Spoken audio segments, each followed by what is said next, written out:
Prabhuji, go ahead. Hare Krishna, Prabhuji. Prabhuji, in the text 22, here they explain three Purushas, like first Kāraṇodakaśāyī and Garbhodakaśāyī and Kṣīrodakaśāyī Viṣṇu. So here, virāṭ-puruṣa is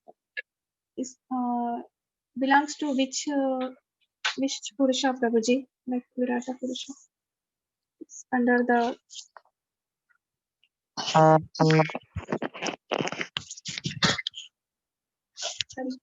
Sorry, Prabhuji. Can you hear my question, Prabhuji? Yeah, could you Sorry, Prabhuji. repeat? Can the I question? repeat? Sorry. Yeah. So in text 22, translation, purport, here they explain three Purushas, right? Like Kṣīrodakaśāyī, Garbhodakaśāyī, and Kāraṇodakaśāyī Viṣṇu. Sorry, Kāraṇodakaśāyī, Garbhodakaśāyī, and Kṣīrodakaśāyī Viṣṇu. So here the virāṭ-puruṣa is in, it belongs to which Purusha, Prabhuji, like Kṣīrodakaśāyī or Garbhodakaśāyī? Virāṭ-puruṣa means Virāṭ-puruṣa like universal form, right? Virāṭ-puruṣa. Virāṭ-puruṣa is the material form. The material universe is called Virāṭ. Material form is virāṭ-puruṣa. It is not referred to the Purusha avatars. So virāṭ-puruṣa is actually the material form. The universal form is called virāṭ-puruṣa. So it's none of those three. It's come from nothing, like Kṣīrodakaśāyī Viṣṇu, not like that. No, virāṭ-puruṣa is the material form, the universal form. Okay. So it in one way you can say it has its source in Mahavishnu. Mahavishnu, the one who creates the entire material creation. But virāṭ-puruṣa is material form. It's not expansion of Vishnu in any way. It's considered expansion of Krishna's material energy.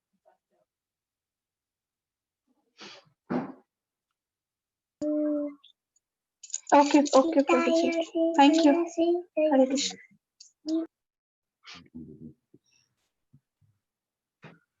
Sachin Gaurang Prabhu, you can go ahead.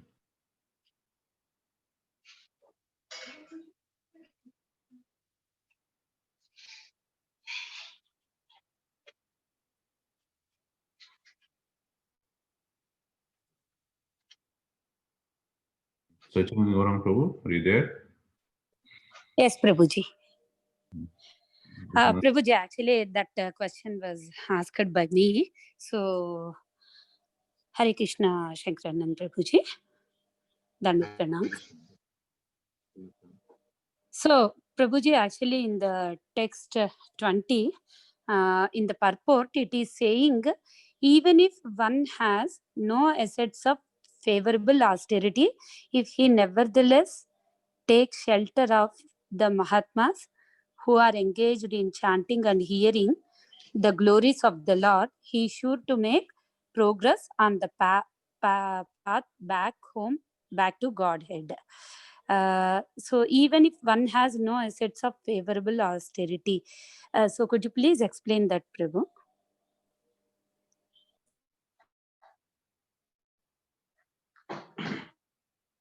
I didn't understand Mother your question. Could Madhu? Hare Krishna, Prabhuji. Could you repeat your question? Yes, Could you Prabhuji. repeat the So question? I am unable to understand these lines. I didn't understand.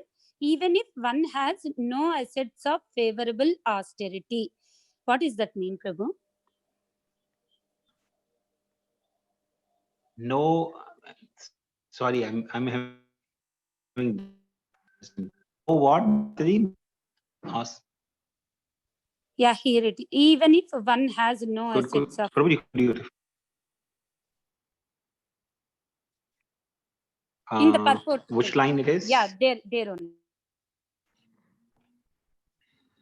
Okay, even if one has no assets of favorable austerity, if he nevertheless takes shelter of Mahatma. Okay, so because this verse is talking about durasa alpatapasa. Alpatapasa means those who have done very little or no austerity.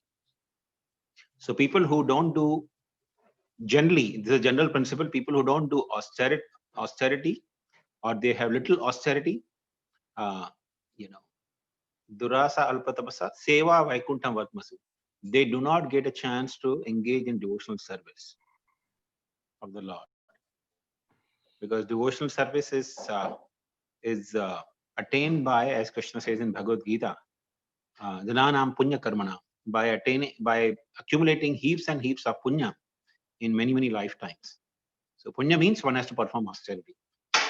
So here it says, if a person, even if he has not done any austerity, assets of favorable austerity means if a person has not done even austerities, but if he somehow that gets the shelter of a great soul, then he gets the result.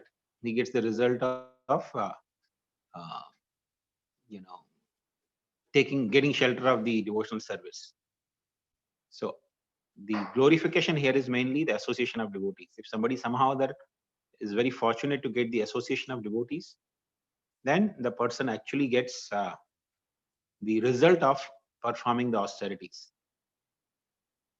So austerities are generally considered an asset. A person performing austerity has an asset. Asset in the sense that austerities generally bring twofold result. If a person has done austerities with the intention of getting some sense enjoyment, he gets better facility for sense enjoyment. Or if he has done simply to please Krishna, then he gets the mercy of Krishna and his devotees. So at the time of death, it will help, Prabhu. That kind of austerity you are talking, you mentioned. Yeah. Thank you so much. So here this is talking about even if a person has no austerities, doesn't have the wealth of austerities accumulated, still one can get the result of the austerities if he gets the mercy of a Mahatma or a great soul. Thank you, Prabhuji.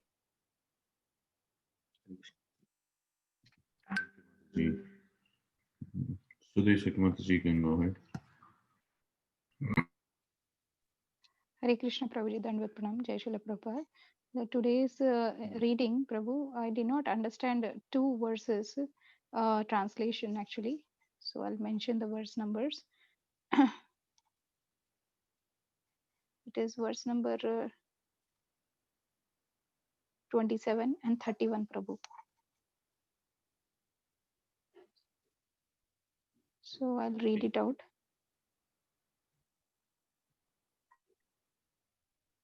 So 27th was. Also, please describe the living beings under different classifications. Humans, those born of embryo, those born of perspiration, those born of twice born, and the plants and vegetables. Kindly, generation. This question is mainly inquiry about the different kinds of living entities. So generally, living entities in this world are created by 4 ways. Generally, there may be one or two more exceptions, but generally the living entities are created by 4 ways. They are called Andaja, Shvetaja, Garbhaja, and Bija. So Bija means from seeds. So most of the trees, creepers, they generally born from the seeds. And Andaja means the birds who are born actually from the eggs. And then we have the Andaja, Bija, Shvetaja. Shvetaja means born from perspiration. And also Garbhaja. Garbhaja means born from embryo. Like animals and human beings, they are born from embryo. So the inquiry about the different kinds of living entities who are born in these 4 categories by these 4 possible births in this world. Who are the ones which are born from perspiration, Prabhu? The khatmal, the bed bugs, they're generally born from perspiration. So perspiration of whom they are born? Their own? Human beings. From perspiration of human beings, they are born. Okay. Yeah, That's how you get the bed bugs. Bed bugs are born generally in the summertime, right? People, when they perspire, that's how the bed bugs are born. And why are the birds called twice born, Prabhu? Because one birth is when the female bird lays egg, that is one birth. And second birth is when actually the baby bird comes out of the egg. And what are subhumans? Birds are called twice born. And what are subhumans? Sorry, Madhuri? Subhumans. Subhumans means people who are... Sorry? Sorry, subhumans, Prabhu. Sorry, Madhuri, what are you saying? Subhumans. Yeah, subhumans are the living... Yeah, subhumans are the human beings who actually are born like cannibals, forest dwellers, though they are in the human form of life, but they don't have any knowledge or any understanding at all. You know, they live more or less like animals. So they're called subhumans. And Prabhuji, in the 31 verse, they are talking about some crossbreeding because of mixing of different modes of material nature. What is that meaning, Prabhu? Okay. Please also describe the imperfections and contradictions of the faithless atheist, the situation of crossbreeding, and the moment of living in peace in various species of life according to their particular. So this crossbreeding refers to marriages done in intercaste marriages, you know, anuloma, pratiloma marriages, or different kinds of marriages. So there are different categories of humans beings are born by such crossbreeding is like Sutta, Magdas, and there are a lot of different categories mentioned. So, for example, Sutta Goswami. Sutta Goswami is actually called Sutta because his father is Lomaharshan Sutta, the Brahmana, but mother is of low caste. You know? So it's an Anuloma marriage, but Lomaharsha Sutta, you know, he was born of Pratiloma marriage. It means his mother was a Brahmani, but his father was actually Kshatriya. So therefore, that class of children are called Sutta. Therefore, Romaharshana Sutta. So similarly, you know, there are different varieties of crossbreeds. Crossbreed means here intercaste marriage, which was not very common in Vedic culture. Prabhuji, here they are talking about different species of life are coming because of crossbreeding. So, because of mixing of the species in different modes of material nature, new species are coming, something like that. So yes, Mati, the different modes are nothing. This is not different species. This is nothing but different modes. So generally, ideally, if you say Brahmana, they are in the mode of goodness. If they marry the Brahmani, the children will also be Brahmanical. You know. So we're talking about different modes because Brahmanas are in the mode of goodness, Kshatriyas in the mode of passion, Vaishyas in the mixed mode of passion and ignorance, and Shudras in the mode of ignorance. So when a Brahmana gets married to a Shudrani, it's crossbreeding because of the modes of nature. Because the woman is actually in the mode of ignorance and the Brahmana is in the mode of goodness. So the children will not be Brahmanas, surely. That's a generally outcast child is born from that combination. Though it is called Anuloma marriage, but still the children which will be born will not be, you know, they will not fall generally in the category of Brahmana, Kshatriya, Vaishya, and Shudras. They may be adopted as Shudras or lower than Shudras, outcast. Thank you, Prabhuji. So, Anulom and Pratilom, what is the meaning, Prabhu? Anuloma is considered the favorable intercaste marriage and Pratiloma is unfavorable caste marriage. So generally when a man of higher caste marries a woman of lower caste, that is called Anuloma. It's a favorable intercaste marriage. But when a woman of higher caste marries the man of lower caste, that's called pratiloma marriage, unfavorable intercaste marriage. Sudhi Like in the Sakamataji. case of Yayati. Go ahead, Yayati Prabhu. was, Yayati got married to Devyani. Devyani was actually Brahmani, the daughter of Shukracharya, and Yayati was a Kshatriya. So that marriage was a pratiloma marriage. And Yayati was actually hesitant.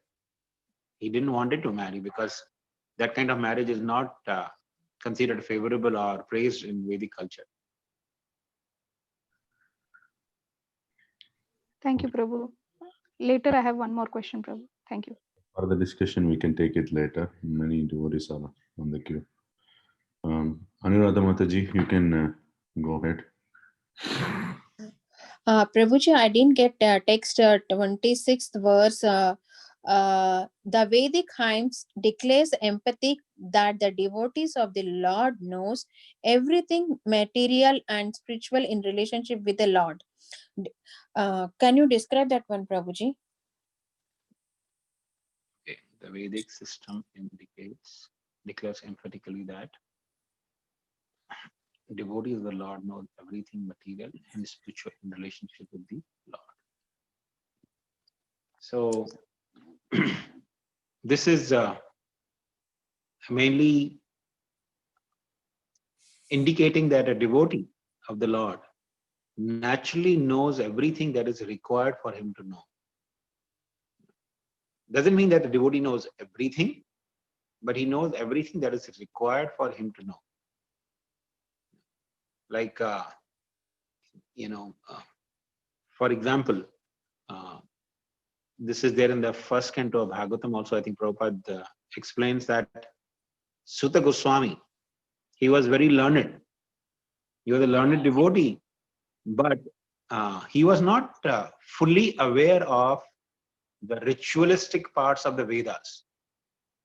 So if somebody asked him that, can you perform some ritualistic ceremony, some yajna or homa, he would not be competent in that. But he is learned. Still, he is referred as learned in the beginning of Srimad Bhagavatam and fit to sit on the Vyasasana, because whatever is required for him to perfect the life is known to him.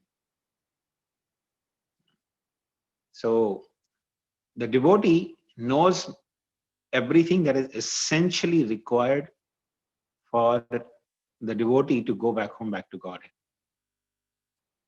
or to serve Krishna in different capacity. That is known to Krishna, to the devotee, but he may not know everything.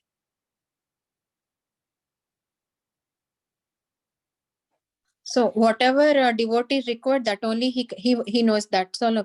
That only know, Prabhuji. Whatever he knows, that only he can know about the Krishna, whatever it is.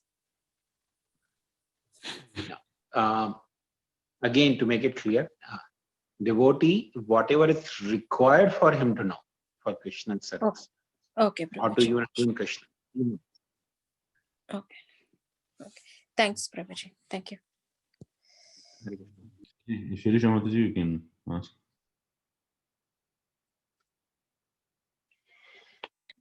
Hare Krishna, Prabhuji, Danvat Pranam. Prabhuji, I have an extension of what Pranagupta Mataji asked. Prabhuji, you said to perform devotional service, one has to accumulate so much pious credit, right? So even though we started our devotional service and we associate with so many pure devotees and self-realized God and everything, how can one fall down and away from Krishna consciousness, Prabhuji?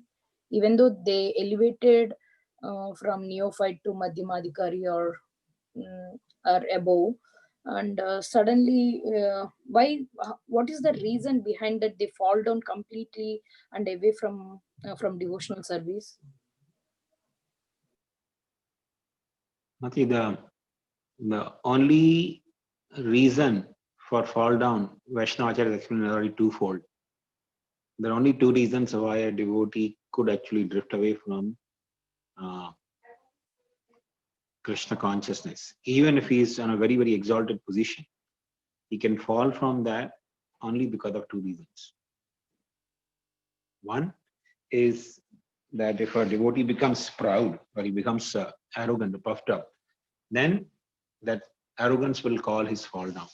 Because in arrogance, a devotee starts committing Vaishnava aparadha, start committing offenses to others. And that becomes the cause of fall down. And second is if the devotee becomes careless, inattentive, then the Maya captures him. Just like in the case of Bharat Maharaj.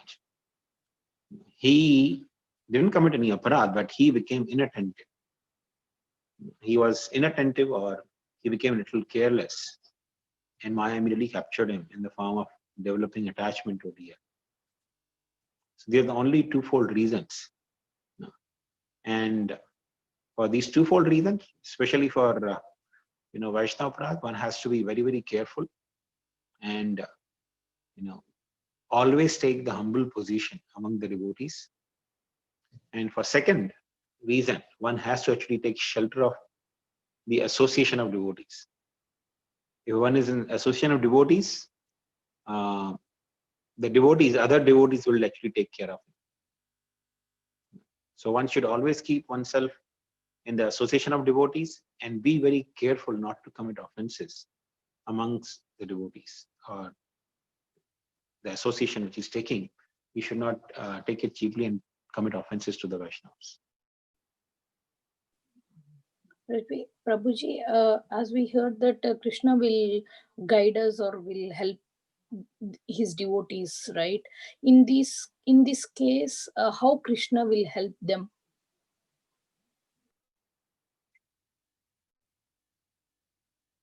Krishna helps in two ways. One, as the guidance from the devotees. If the devotees sometimes come and tell us, that, oh, you shouldn't be doing this. And even though it may appear to be very right and appropriate for me, but if multiple devotees come and tell me not to do something, that means we should know that Krishna is trying to stop me from going on that path. Even though it may be right, even though it may appear to be very beneficial, but when devotees are coming and telling me not to do something, that means it is not beneficial for me. So one is, through the devotees, Krishna gives guidance. And second also, through, as Chaitya Guru, as a Paramatma from within the heart, he does give guidance. So the best is actually to always seek shelter of some Vaishnavas to whom we can be actually fully obedient to. Because they can actually protect us from both the aparadh as well as carelessness.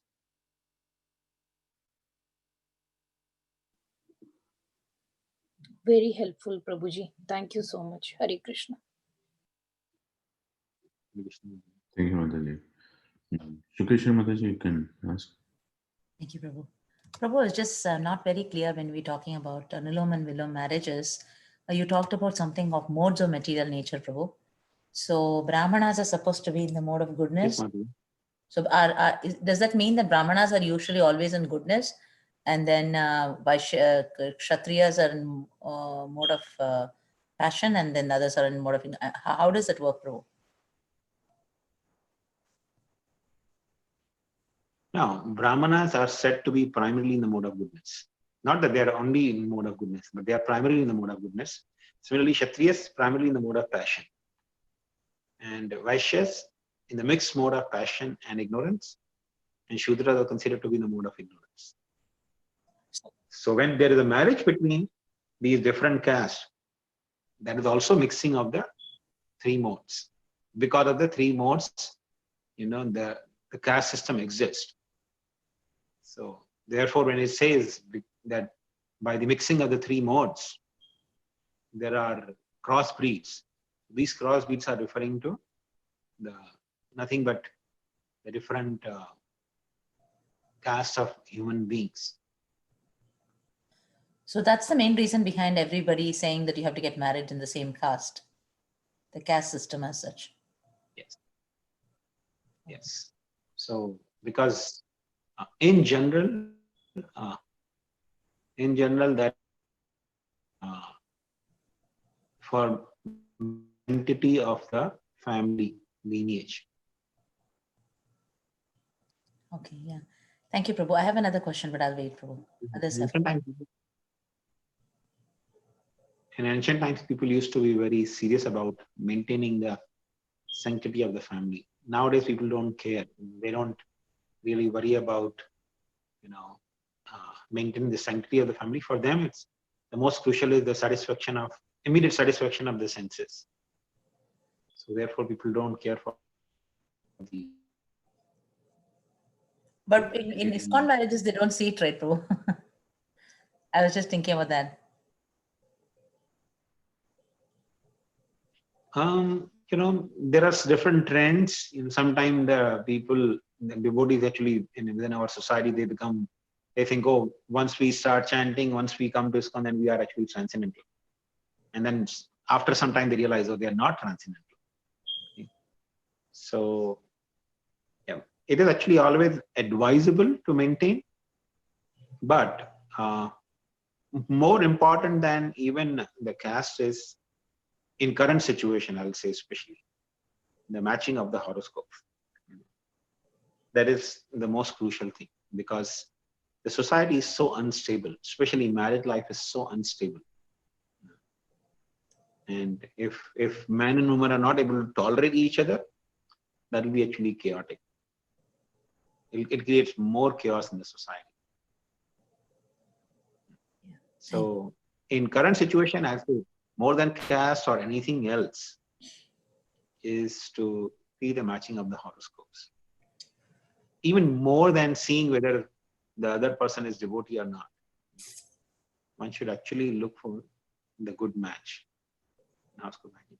Because in that case, the man and woman are actually able to live in harmony with each other. Yeah. So that's actually most important. Thank you. Thank you so much, Prabhuji. Prabhuji, just on that. So the earlier days, the entire caste used to be reside together, and then they have a lot of association within themselves, and maintain that. Nowadays, globalization, people travel everywhere. That Yeah, that is there. So it actually is more difficult. Therefore, I said in the current context, what is important is to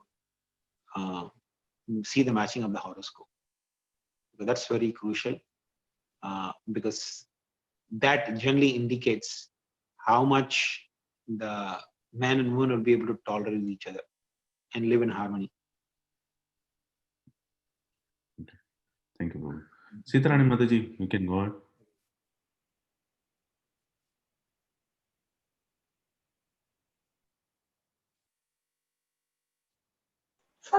Hare Krishna, Prabhuji. Sorry, I was disconnected actually.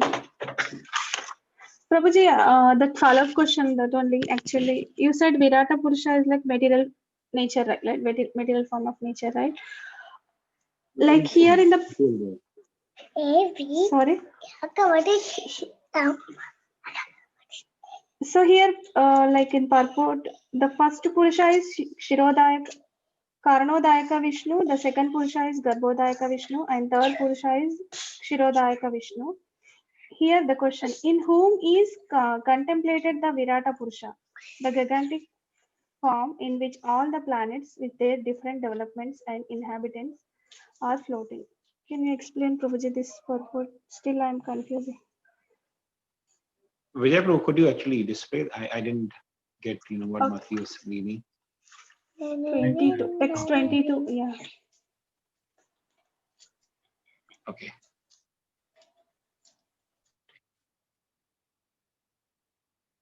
Okay. The first purusha is Kāraṇodakaśāyī Viṣṇu, the second purusha is Garbhodakaśāyī Viṣṇu, and third purusha is Kṣīrodakaśāyī Viṣṇu, in whom is contemplated the virāṭ-puruṣa. Okay. So in whom the contemplated is virāṭ-puruṣa. Virāṭ-puruṣa is nothing but the material universe, the gigantic universe. That's called virāṭ-puruṣa. So here Prabhupada is saying that all these three Purushas are instrumental in bringing forth this virāṭ-puruṣa. So Kāraṇodakaśāyī Viṣṇu, from his body, the gigantic universes are coming out. So that gigantic universal form is coming out from his body.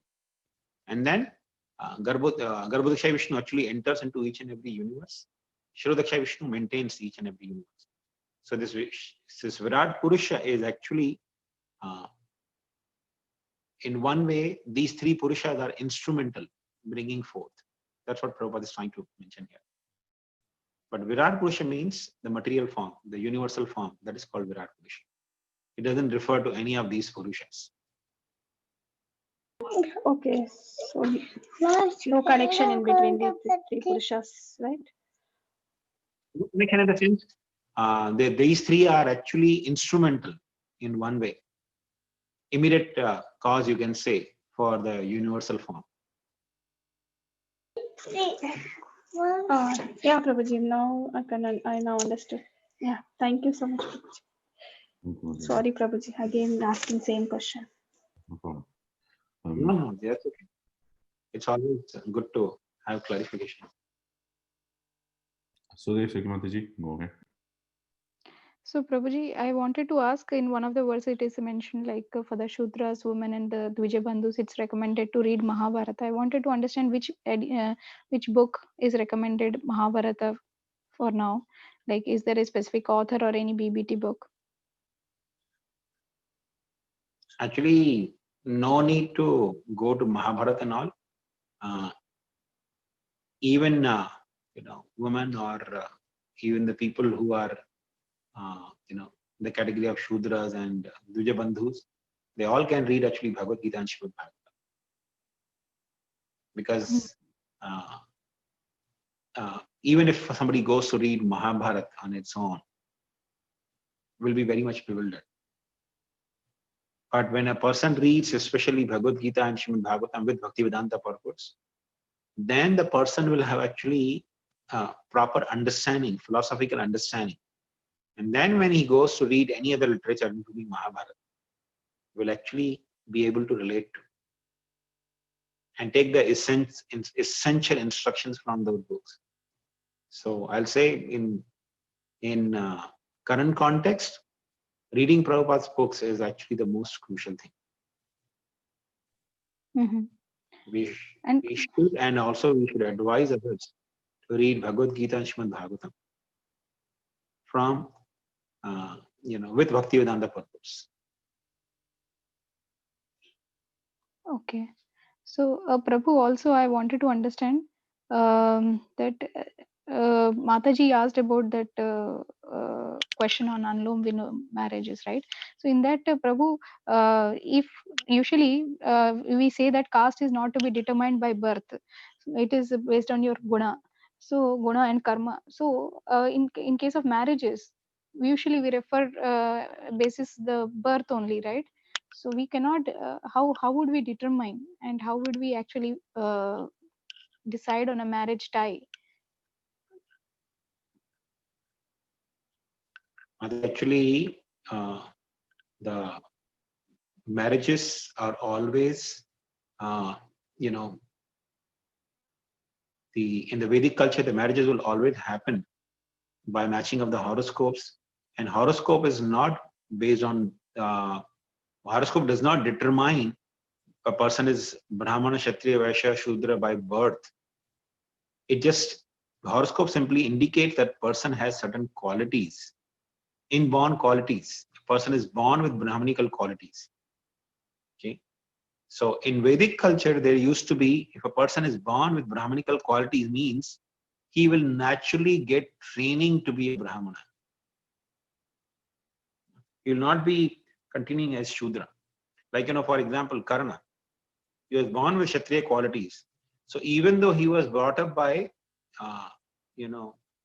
Suta, by a chariot driver, his father was a chariot driver.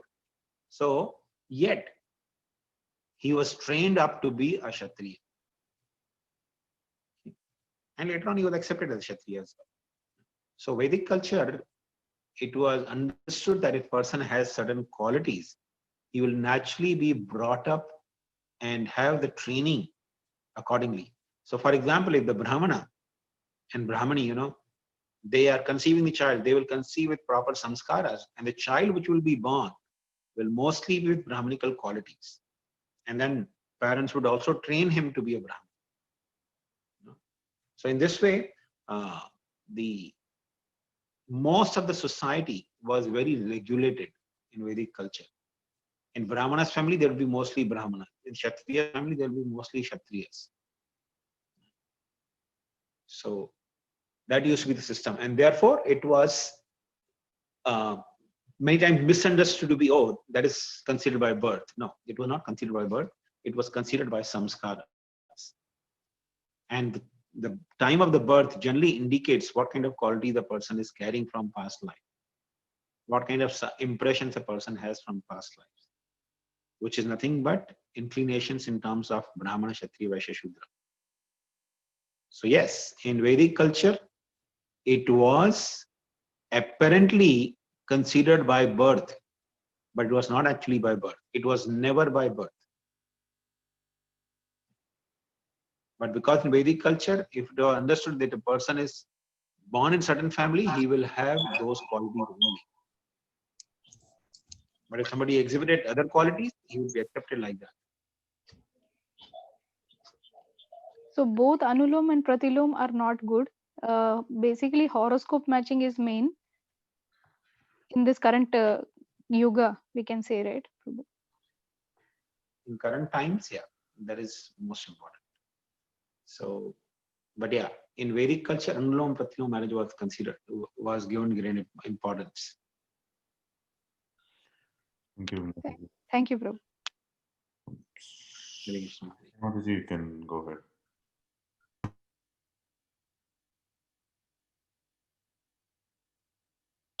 Shrivatsa, you can go ahead. Hare Krishna, Prabhu. I had a question. Wait, never mind. Okay, so I had a question regarding the caste system again. The question was regarding something I was hearing from Hari Parshad Prabhu about his personal experience. He was going, and there's a devotee named Nam Ras Prabhu, and he has a Krishna conscious podcast that I like to listen to sometimes. And I was listening. Just a second, Prabhu. Let me run to my room. Okay. So I was listening to his podcast, and he was mentioning how his experience with him, like going from the Brahmacharya ashram to getting married, and how his mother told him to get married, and how he went to his Guru Maharaj and asked his Guru Maharaj, said, okay, you should get married. And how there's a devotee that wanted to get married to him. So he agreed, and they were doing the astrological charts, and the astrological charts didn't match. They were complete op. They were so bad that it predicted that at one point the conflict would be so great that one of them would kill each other. So it was very not working out, I guess. That's it's a good understatement. But okay. But Prabhu was mentioned, he spoke to his father-in-law, and he said that he learned that he read somewhere that if you get married in one of the holy dhams or the tirthas, the effects of the stars are not there because Krishna is protecting you. So they ended up getting married in Puri, in Jagannath Puri. And their marriage is going fine right now. And then my other question, I was just wondering how to process that. And then the other part of my question was regarding the idea of the caste system, sorry, not the caste system, just astrology in general, something I've discussed with my friends many times, because many devotees have many different opinions on it, very much so, very polar opinions, that as well. And we looked into it and we started reading quotes by Prabhupada, and Prabhupada was mentioning how for this, usually when a baby is born, they do the astrology of the baby. But at the same time, a devotee is completely reliant on Krishna, and that I can send you the quote, Prabhu. He mentions how astrology doesn't matter as much to the devotee because he's completely reliant on Krishna. So I was wondering how to process that at the same time. Yeah. Okay. So yes, Prabhupada has given different quotes at different times. Okay. So if you just try to do a search, for example, if you try to do search on entire Veda base or all the Prabhupada's conversations, lectures, and instructions in his books and purports. We did it when we used to have this folio. You remember we used to have folio before in Windows-based program. So we did that, and I remember there were almost like 55 to 60 quotes of Prabhupada on astrology, for example. So when you search astrology, there were around 60 different quotes by Prabhupada.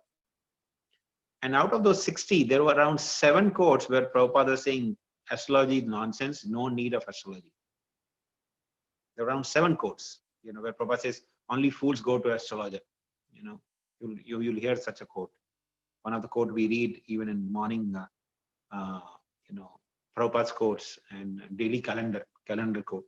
So in one of those quotes, Prabhupada says, only fools go to astrologer. Okay. But the remaining 45 plus more than 45, quotes where Prabhupada is actually glorifying and explaining that how astrology is such a wonderful science and it should be utilized by the devotees. So you have to do the weighting. You have to weigh the instructions in that way. If there are 7 quotes where Prabhupada is saying astrology is not required, and there are around 45 plus quotes where Prabhupada insists that devotees should utilize astrology. And actually Prabhupada insists that devotees should, not get married without matching the horoscopes. So there is some substance behind it. Okay. So if a spiritual master sees the disciple are getting too much drifted away in astrology, he may say, oh, this is nonsense, no need of worrying about astrology. But Prabhupada has given instructions, extensively. Like even now, we are not talking about this room conversation or casual instructions. Even in purports, Prabhupada has given emphasis on utilizing the astrology. Like in Chaitanya Charitamrita, you'll find when Sanatana Goswami is traveling to go to Sri Chaitanya Mahaprabhu, he comes in a lodge where the lodge keeper had astrologer. Prabhupada mentions there, even dacoits used to use the astrologers. They used to employ astrologers to plunder. So Prabhupada says astrology is such a wonderful, such a nice science. But, to what extent we utilize it and how we utilize it, we need the guidance of, devotees who are learned and experienced. That's actually very, very crucial. Now, many times you'll hear a person giving a quote. He'll take one quote from Srila Prabhupada. Oh, Prabhupada said like this, don't worry about it. This is all nonsense. That is actually called misguiding. Because you're not taking the instructions in totality. Okay. And we were discussing other day also that yes, Dham and Krishna always protects the devotees as long as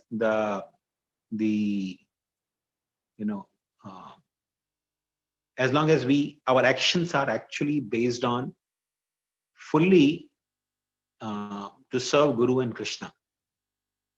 So if the spiritual master says, okay, here you get married to such and such person, then a person should not worry about, horoscope, because Guru is instructing. Okay. So even if a person has very good marriage life by disobeying Guru, that is not really, substance. That is not really of good substance.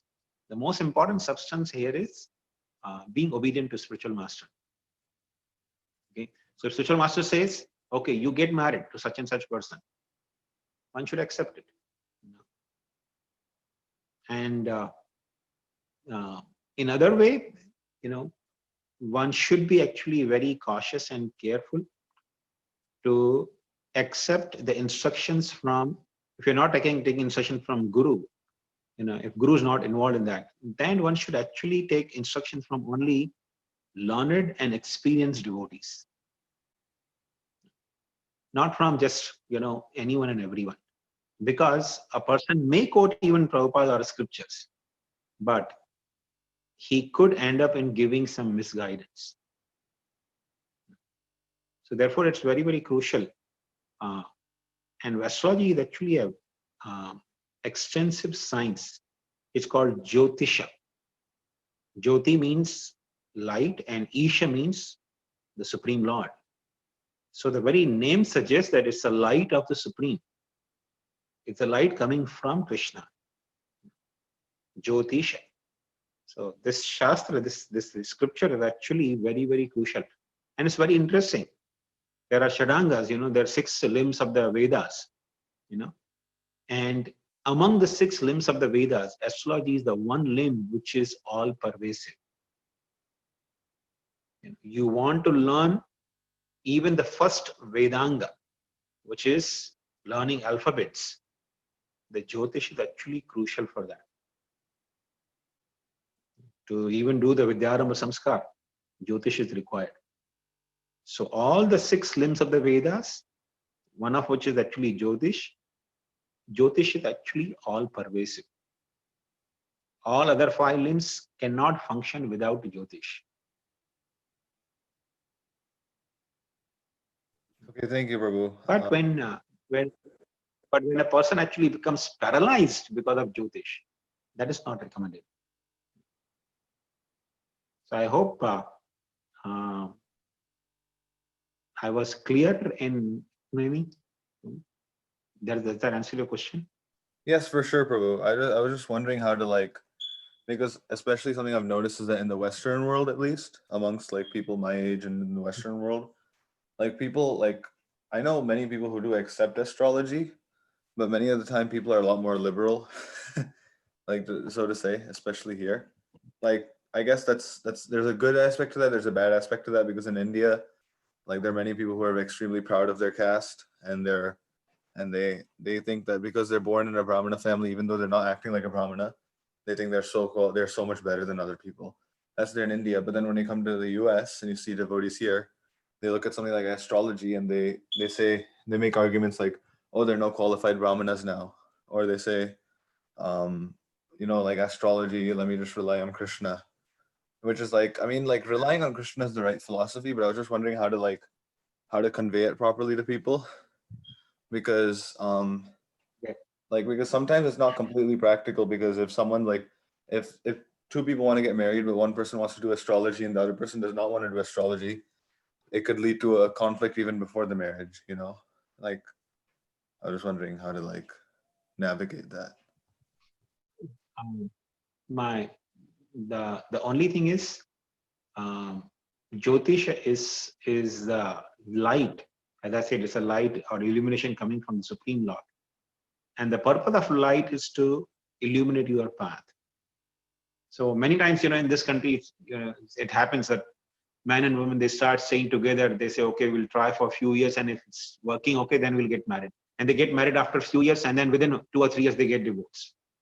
So that means, what is it that they thought that after 2-3 years that they are okay with each other, they can actually live with each other, and then they end up in divorce? That means they couldn't see something, their experience also couldn't see something that was coming in the future, right? But Jyotish is the illumination that actually illuminates your path, what you can expect in the near future. And of course, for that, the most important key is a good astrologer or a good Brahmana who knows that science. Many times people lose faith in because of not having access to a good Brahmana or a good astrologer, actually. But somehow that fortunately, by Krishna's mercy, I had access to some of the good astrologers, and that's how I developed faith in, and I've seen the effect of it. Now just imagine, in America alone, if you take the official statistics, almost 70% marriages, that means 7 out of 10 marriages, end up in divorce in just 3 years. This is the statistic I read, maybe a few years ago. I don't know what are the current statistics, but a few years ago I read 7 out of 10 marriages in first 3 years, they end up in divorce. Now just imagine if they could utilize astrology, there could be much more beneficial results. And when their family breaks, when the man and woman, they take divorce, if they have children, out of 7, suppose even 3 have children, 3 couples have children, can you imagine what happens to those children? It actually creates so much disturbance in the society. And you could avoid all this by utilizing this science. It's a science. So you could actually utilize, but because of the lack of that Brahmanical guidance, or the lack of sufficient learned, experienced Brahmanas or astrologers, people don't have the faith.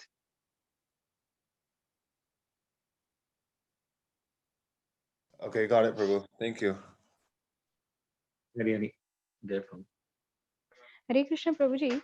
So sometimes at the time of birth, the birth chart is prepared. So something bad is going to happen if that the child comes to know.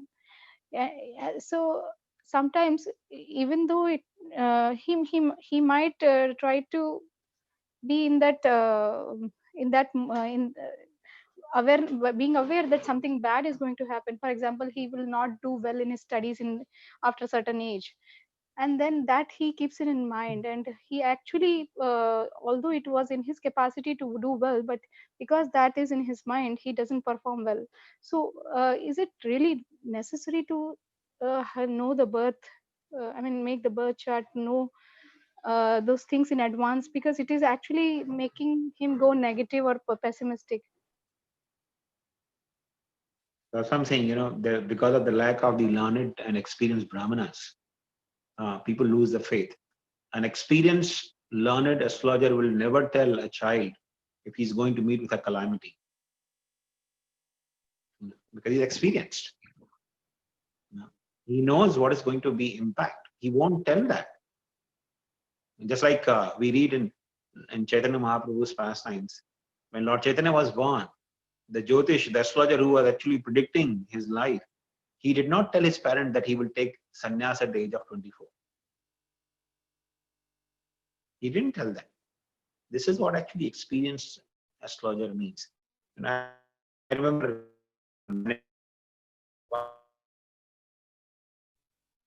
the very king, and his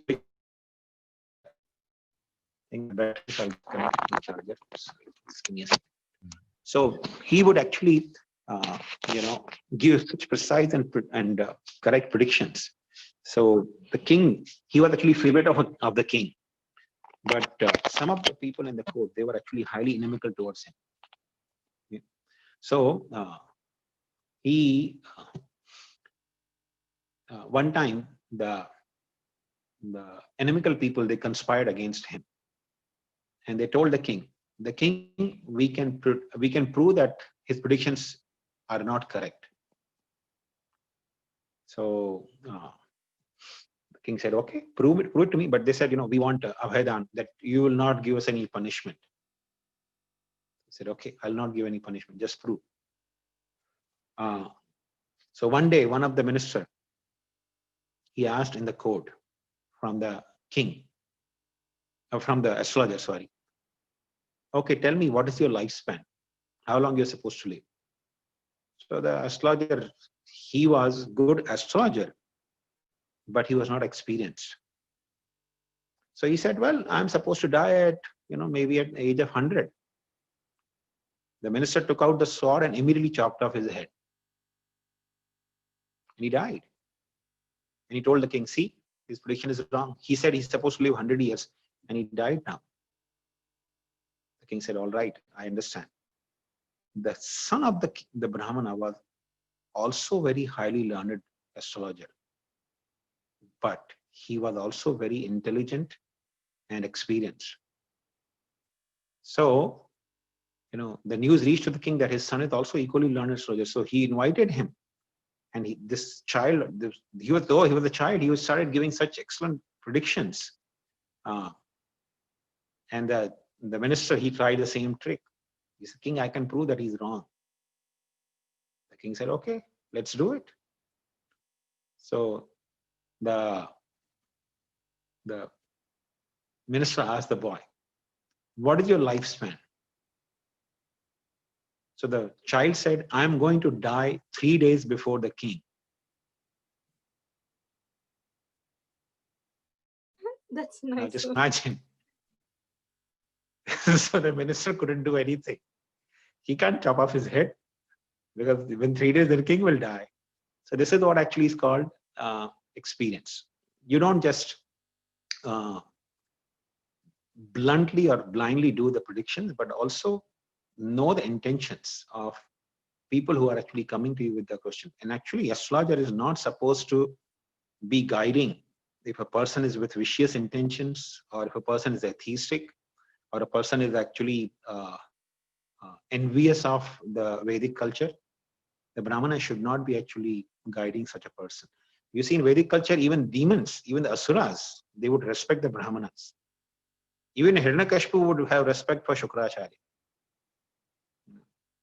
So one is not supposed to guide a person if he's not respectful to Vedic culture, if he is vicious and inimical. Yes, Prabhu. So it is a case in my own family. So that's why I was asking, because such something bad, if that is known to the child, he will have that mindset, and because of that, he will not perform actually. And therefore, a learned Brahmana or astrologer doesn't really tell a person's, if he knows the person's capacity is not there. Now I know, there was one nice astrologer from Canada. He was telling me his experience that one of the family which had approached him for consultation, and this was almost like at a time when the family was doing really well. So the astrologer told him, the man, that you should have your insurance. Take a big policy of your insurance. That'll be very helpful for your family. So he actually accepted the guidance. The Jyotishi didn't tell him anything what's going to transpire. So he took a big, insurance policy for himself. And within a year, he contacted, cancer, and he died of cancer. So his wife and his family would have been in a great financial crisis, but because he had taken a big, policy, because he had a big family and huge home and business, which would have collapsed because of his absence. But because he took this big policy, his family got few $1 million, and they could continue without much hassle. So he was telling that the wife of that man actually came and gave him some huge donations. She said, because of your guidance, we were saved from financial crisis. So actually, a learned astrologer does not even tell a person, that your death is approaching. Though he may guide him accordingly, but they don't really create a situation where a person becomes paralyzed. Yeah, so they many should times, be giving solution also if they should be giving a solution also, right, Prabhu? If there is such a situation. Yeah. See, what a person can give solution. If you are going to die, it can only add to your anxiety. If I tell somebody you are going to die, can I offer any solution to death? Nobody can offer solution to death, right? So therefore, it's actually very crucial to have the access or guidance from a learned and experienced astrologer. Thank you, Prabhu.